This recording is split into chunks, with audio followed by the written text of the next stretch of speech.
어제 체포동의안 가결로 당사자인 이재명 대표뿐만 아니고요. 민주당도 경랑에 휩싸이고 있습니다. 의원총회에서 몸싸움까지 진행이 됐다고 하는데 이 부분 좀 알아보겠습니다.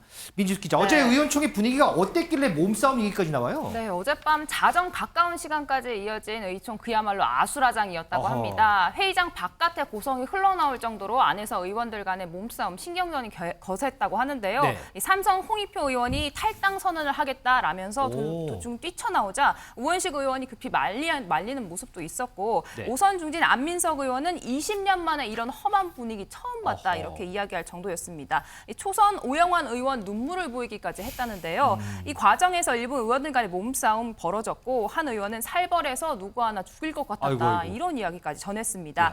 이날 의총에서 의원들은 비명계인 박광원 원내대표 사퇴를 요구했다라고 하는데요. 네. 박 원내대표 부결을 당론으로 채택하지 않아 가결된 데에 대해 책임을 지라 이런 내용이었습니다. 실제로 의원들에게 사과를 하면서 원내대표 자리에서 물러난 상황입니다. 아하.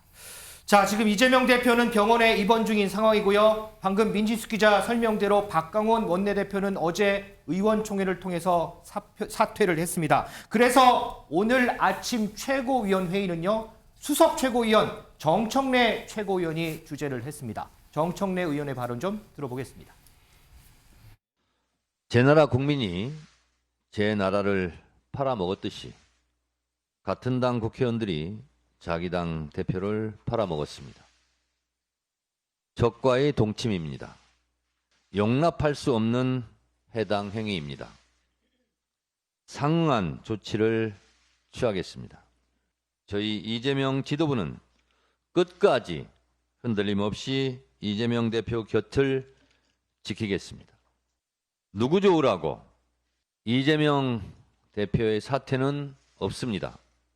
오늘 오전 8시 30분 현재 탈당은 4,231명이고 입당은 이보다 훨씬 많은 7,176명입니다.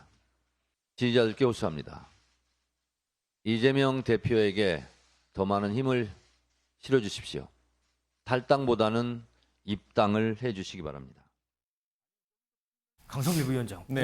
누 팔아먹은 당대표를 팔아먹고 이런 표현, 굉장히 표현들이 좀 셉니다, 보니까. 정청래 의원 같은 경우는 이번뿐만이 아니라 과거의 발언을 살펴봐도 강한 발언을 하시기로 유명하셨던 분입니다. 그렇기 때문에 새삼 특별한 일은 아닌 것 같고요. 다만 그 시기와 위치가 예전과 달라졌기 때문에 좀 신중해야 한다 이런 말씀을 드리고 싶습니다.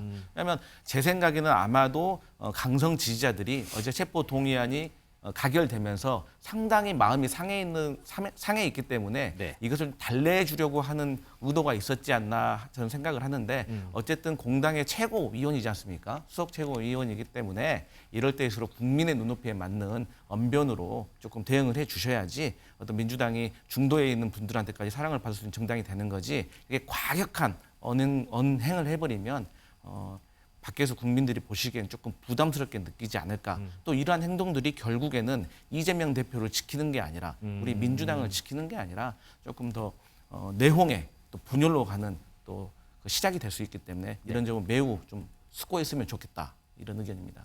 이동석 전 의원장, 근데 좀 전에 이제 정청래 최고위원 발언 중에 들어보면 용납할 수 없는 해당 행위이기 때문에 상응하는 조치를 취할 거다 이런 얘기를 했어요. 이 얘기는 가결표 찍은 의원 누군지 꼭 찾아내겠다 이런 얘기인가요, 이게? 저는 그렇게 생각할 수 있다고 충분히 생각을 하는데요. 네.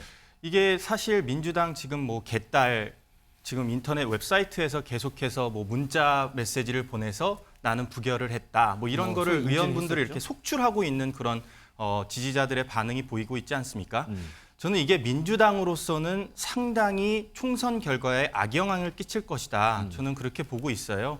이게 사실 강성 지지자들이라고 하면은 이재명 대표의 강성 지지자들이 집결을 해서 지금 소위 국회를 이렇게 들어간다든지 어제 그런 사태가 있지 않았습니까? 네.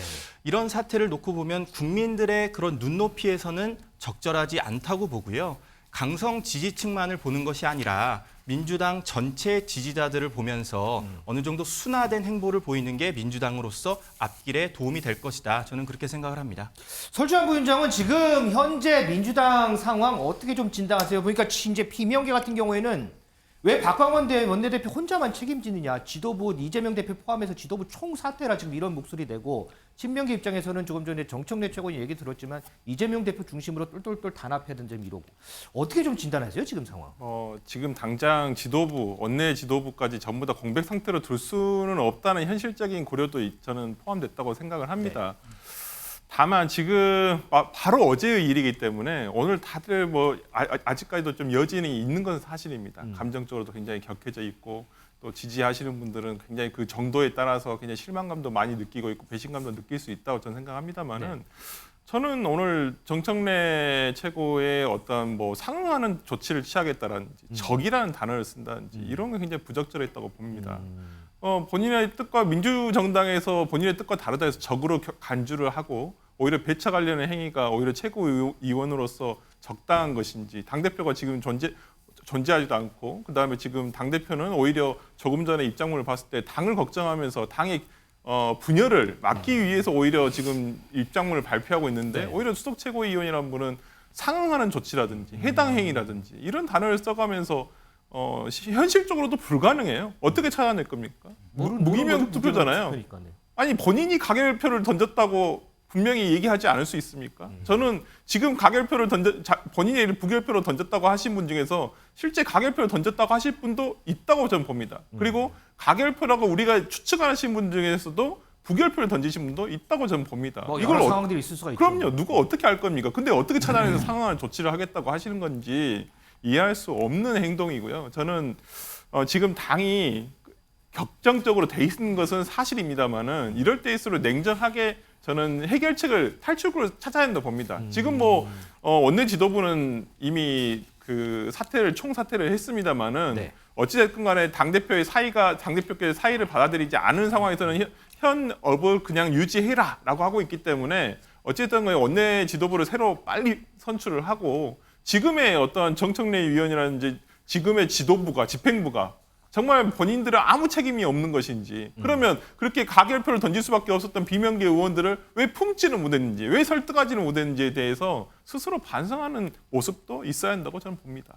김지현 최고위원 이게 지금 박광원 원내대표가 어제 이제 사퇴 의사를 밝히면서 원내대표 자리가 이제 공석인 상황에서 추석 전에 새로운 원내대표를 이제 선출할 거다 이런 얘기가 있어요. 지금의 민주당 상황이면 이 원내대표에 누가 되느냐도 상당히 좀 중요한 부분 아닌가요? 그런데 지금 추석 전에 과연 그 절차상으로 원내대표를 선출하는 것은 현실적으로 어려울 겁니다. 제가 알기로는 민주당은 당헌 당규상은 한 달 내에 선출하게 되어 있거든요. 네. 후보 등록도 해야 되고 또 이 후임 원내대표 역할이 막중하거든요. 그런데 정청래 수석 최고위원은 원내대표가 사퇴했기 때문에 지금 사무총장도 다 사퇴했고 하니까 당직자 임명 권한 자체가 지금 사실상은 당대표의 지시를 받아서 자유롭게 할 수 있는 정청래 수석 최고위원이 할 수 있는 거죠. 네. 그러니까 만약에 최고위원들이 사퇴해버리면요. 과반수 이상 사퇴해버리면 이재명 대표도 사퇴 처리가 되거든요. 그럼 곧바로 비대위로 가야 되니까 이 최고위원들은 사퇴할 수도 없고 오히려 사퇴하지 않고 이 상황을 끌고 가려면 저렇게 강력하게 나올 수밖에 없다고 봅니다. 그리고 특히 비명계에서 이 최고위원들 내지는 당을 잘못 운영한 친명계에 대해서 비난을 하거나 또는 예를 들어 지금 중립지대에 있으면서 이번만은 반대표를 던졌지만 네. 그러나 이제는 이재명으로는 안 되겠다 생각하는 많은 의원들이 의사표시를 하는 것을 사전에 진압을 하고 당분간 끌고 가서 최소한 만에 하나 이재명 대표의 구속영장이 기각된다면 그것은 당으로 돌아와서 이제 그렇죠. 정말 아비규환이 벌어지겠죠. 그러나 구속되더라도 자신들의 헤게모니를 끝까지 끌고 가겠다는 생각에서 저런 모습을 보이는 건데요. 아까도 말씀드렸지만 이재명 대표가 구속되고 나면 저런 큰 소리도 이제 점점 잦아지지 않을까 그런 생각이 듭니다. 일단 그거를 한번 좀 봐야 되겠습니다. 강성필 부위원장, 요거 저희 강성 지지층 관련해서 하나만 논평 듣고 좀 마무리하려고 하는데 네. 어제 가결이 나오고 나서 네. 민주당 의원들이 SNS에 엄청나게 글을 많이 올렸어요. 그래서 일각에서는 이거는 본인 의사보다도 누구 보여주려고 이렇게 올리는 거다. 이거 소위 얘기해서 부결 인증 시즌 2다 이런 얘기도 있고 실제로 강성 지지층 사이에서는 지금 이탈표 29표 누구냐 이거 누구냐 지금 찾아내려고 하는 뭐 그런 움직임도 보이고 어제 국회에 들어가려고 여러 가지 했던 시도들도 있었고요. 어떻게 보세요? 어제 상황에 대한 이런 강성 지지층들의 이런 행동에 대해서는 어떻게 좀 평가를 하세요?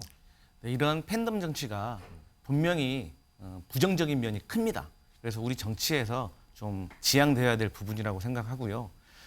지금 말씀하신 것처럼 강성 지지층들이 SNS에 글을 올리고 뭐 시즌 2다, 뭐 제명을 해야 된다 여러 가지 악한 그리고 무서운 말들을 내뱉고 있는데요. 이러한 것들에 우리 민주당 의원들이 흔들려서는 안 된다고 생각합니다. 정치인들은 물론 지역민의 민심을 받아서 중앙 정치에 전달하는 아주 중요한 임무를 가지고 있고 또 이런 강성 지지자부터 해서 중도에 있는 국민들까지 모두 아울러야 되는 위치에 있기 때문에 한 어떤 계층에 있는 분들의 말만 듣고 휩쓸려서 거기에 장단을 맞춘다는 것은 국회의원으로서 자격이 없다고 생각합니다. 자, 민주당 상황 뭐 앞으로도 계속해서 진행형이 될 겁니다. 일단 오늘까지의 상황 저희가 정리를 해봤고요.